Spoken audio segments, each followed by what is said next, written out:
জেলা প্রশাসক এসপি মহোদয়কে বলবো অতি বিলম্বে আপনি রাস্তার কাছে খবর পাঠান যে 48 ঘন্টার মধ্যে যদি একে অপসারণ না করা হয় ছাত্র জনতা যে সিদ্ধান্ত নেবে সেই সিদ্ধান্ত থেকে বের হওয়ার অংশ করতে হবে না। তুমি সংস্কার থেকে পালিয়েছ, নিরজ্জতার হাসিনার পরিচয় দিয়েছ। তুমি সংস্কার থেকে নিরাপদে পালিয়েছ মনে করেছ 48 ঘন্টার মধ্যে পঞ্চগড়ের মাটিতে চিফ জুডিশিয়াল ম্যাজিস্ট্রেট মেহতাজুল মন্ডল আবার থাকে ছাত্র জনতা চত্বরে এক ঐতিহাসিক দুর্গ আন্দোলনের আমরা জানিয়ে দিতে চাই। তুমি বলেছ এই ছাত্র জনতা নাকি একটি গোষ্ঠীর লোক, আর তুমি এই গোষ্ঠীর লোক কথা বলে তুমি প্রমাণ করেছ তুমি ঠিক জানো না তুমি রাজশাহী বিশ্ববিদ্যালয়ের ছাত্রলীগের নেতা ছিলে। তুমি গণআন্দোলনের ছাত্রলীগের নেতা ছিলে রাজশাহী বিশ্ববিদ্যালয়ে, সেই ইতিহাস আমরা জানি। তুমি খুঁড়িয়া ছিল সন্ত্রাসী লীগের নিষিদ্ধ ছাত্রলীগের নেতা মেহতাজুল মন্ডল, আশরাফুজ্জামান তেঁতুলিয়ার সবচেয়ে বিনশ্বী দুর্নীতিবাজ চেয়ারম্যানকে জামিন দেওয়ার মতো একটি দুঃশব্দ দেখিয়েছে। আমরা দেখছি রহমান যে 5ই আগস্টের আন্দোলনকে নস্বাত করে দেওয়ার জন্য সবচেয়ে বেশি গুরুত্বপূর্ণ ভূমিকা রেখেছে সেই রহমানকে তার জামিন দিয়ে দিয়েছে। এইটা কি খুনিয়া সিনার বছর প্রমাণিত হওয়ার কথা কি আছে বলুন? তোমরা সংস্কারটাকে বানিয়েছ নিচের বাসভবন, তোমাদের কি রাষ্ট্রের বেতন দেয় না?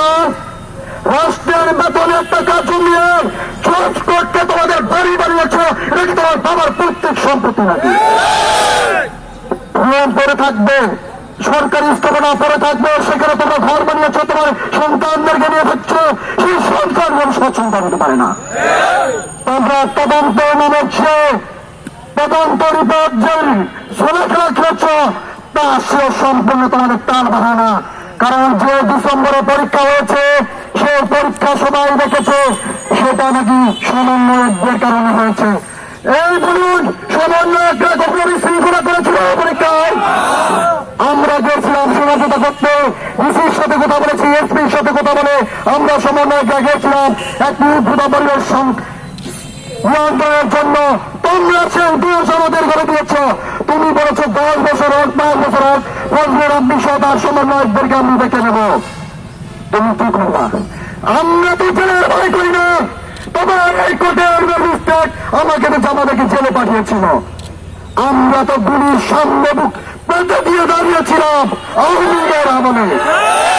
আগামী 48 ঘন্টা পঞ্চগড়ের জেলা প্রশাসক এসপি মহোদয়কে বলবো অতি বিলম্বে আপনি রাস্তার কাছে খবর পাঠান যে 48 ঘন্টার মধ্যে যদি একে অপসারণ না করা হয় ছাত্র জনতা যে সিদ্ধান্ত নেবে সেই সিদ্ধান্ত থেকে বের হওয়ার অংশ করতে হবে না। এখনো কি সেই বাংলাদেশ দেখতে চায়? 5ই আগস্টের আগে যে দুর্নীতি হয়েছে বাংলাদেশে, এখনো কি সেই দুর্নীতি দেখতে চায়? 5ই আগস্টের আগে জজকোর্টের নিয়োগ হয়েছে, যে নিয়োগ বাণিজ্য হয়েছে, এখনো কি সেটা দেখতে চায়? সেটা প্রমাণ আপনারাই। বর্তমান আমার সামনে আমার পিছনে যারা আছেন আপনারা প্রতিবাদ করতে শিখছেন, আপনারা প্রতিবাদ করতে জানেন, এটা 5ই আগস্টের আগে প্রমাণ করে দিচ্ছেন। আমি বেশিক্ষণ কথা বলবো না। আমি বলতে চাই যে 5ই আগস্টের পরে এখন পর্যন্ত যারা এই ঘুষ সুদ এগুলা নিয়ে কাজ করতেছে, বাংলাদেশের মানুষকে প্রতারণার শিকার করতেছে, তাদের বিরুদ্ধে যদি অ্যাকশন নেওয়া না হয় পঞ্চগড়ের মানুষ, সারা বাংলাদেশের মানুষ কঠোরভাবে আবার আন্দোলন করবে, আবার রাস্তায় নামে আসবে। আমি বলতে চাই পঞ্চগড়ে জজকোর্টে যে নিয়োগ বাণিজ্য চলতেছে এটাতে জজ আছে, ইনি যদি নিজে থেকে পদত্যাগ না করে 24 ঘন্টার ভিতর যদি ওনাকে পদত্যাগ করানো না হয় আমরা ছাত্র জনতা পঞ্চগড়বাসী সবাই মিলে জজকোর্ট ঘেরাও করবো ইনশাল্লাহ। আমরা একটি সুস্থ দুর্নীতিবিহীন বাংলাদেশ চেয়েছিলাম, কিন্তু এই ফ্যাসিস্ট আওয়ামী লীগ হাসিনার দোষরা সেটা হতে দিচ্ছে না। পদে পদে আমাদেরকে পাগল দিতে বাধাস্ত করছে। এইটাকে আমাদেরকে দমিয়ে দিতে হবে। তাদের এই প্রত্যেকটি চক্রান্ত আমাদেরকে থামিয়ে দিতে হবে। এরপর জন্য আমাদের ছাত্র জনতা থেকে শুরু করে প্রত্যেকটি বয়োজ্যেষ্ঠ প্রত্যেক জনতাকে আমাদের সচেতনতা অবলম্বন করতে হবে। আপনারা জানেন 5ই আগস্টের পর এই কোর্টে নিয়োগ পরীক্ষা হয়েছিল। সেই নিয়োগ পরীক্ষায় যখন আমরা জানতে পেরেছি যে তারা আইনের চেয়ারে বসেও বেআইনি কাজ করেছে। আমরা এর জন্য প্রথমে একটি বিক্ষোভ মিছিল ডেকেছিলাম, তাদেরকে আমরা আলটিমেটাম দিয়েছিলাম যে এই নিয়োগ পরীক্ষা দ্রুত বাতিল করতে হবে, তারা করেনি। আমরা জেলা জজ মহোদয়ের সামনে কাছে আমরা একটা আবেদন পত্র নিয়ে গেছিলাম, তাকে আমরা নিজ হাতে গিয়েছিলাম, তিনি আমাদের কাছে সেটি গ্রহণ করেননি। তিনি বলল আমার অফিসে যিনি দায়িত্ব আছে তার হাতে দিন, তিনি নিজ হাতে সেটি গ্রহণ করলো না। তিনি বললেন এটা আমার কাজ না। কত বড় যারা মনে এই ধরনের কথা বলতে পারে একজন জজ। শুধু তাই নয়, আপনার জানলে অবাক হয়ে যাবেন, বিগত কিছুদিন আগে তার কাছে যখন আমরা গিয়েছিলাম তখন তারা আমাদের ওই ভাই সমন্বয়ক ফজলাদ্দি ভাইকে বলেছিল তার সঙ্গে কথা বলতে গেলে তাকে জজ হয়ে তার সামনে দাঁড়াতে হবে। তারা বলেছিল যে তারা আমাদেরকে নাকি দেখে নিবে, তারা যদি এখন আমাদের কিছু করতে না পারে 10 বছর পর হলে তারা আমাদেরকে জেলে ঢুকাবে। কত বড় নেবা খারাপ হলে এই কথা বলতে পারে?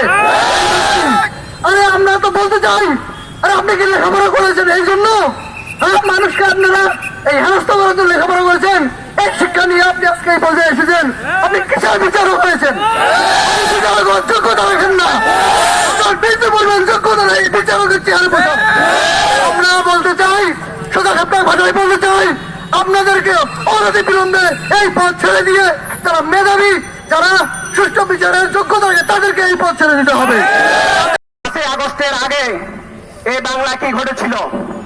বিভিন্ন অনিয়ম বিশৃঙ্খলা নিয়ে প্রশাসন চলছিল, দলীয়করণ থেকে শুরু করে সবকিছুতেই ফ্যাসিস্ট হাসিনা সরকারের নিয়োগ চলছিল। তেমনি ধারাবাহিকতায় আপনারা দেখেছেন আমাদের পঞ্চগড়ের বিভিন্ন নিয়োগেও, বিশেষ করে জজ গ্রেডেও জেলা জজ তার ডিস্ট্রিক্টের লোক এখানে করেছে, নিয়োগ করেছে, কিন্তু প্রতিবাদ হয় নাই। কিন্তু এখন প্রেক্ষাপট ভিন্ন। আপনাদের সাথে এখন প্রেক্ষাপট ভিন্ন। এখন স্বচ্ছ নিয়োগ দিতে হবে। কোন রকম দুর্নীতি পঞ্চগড়ে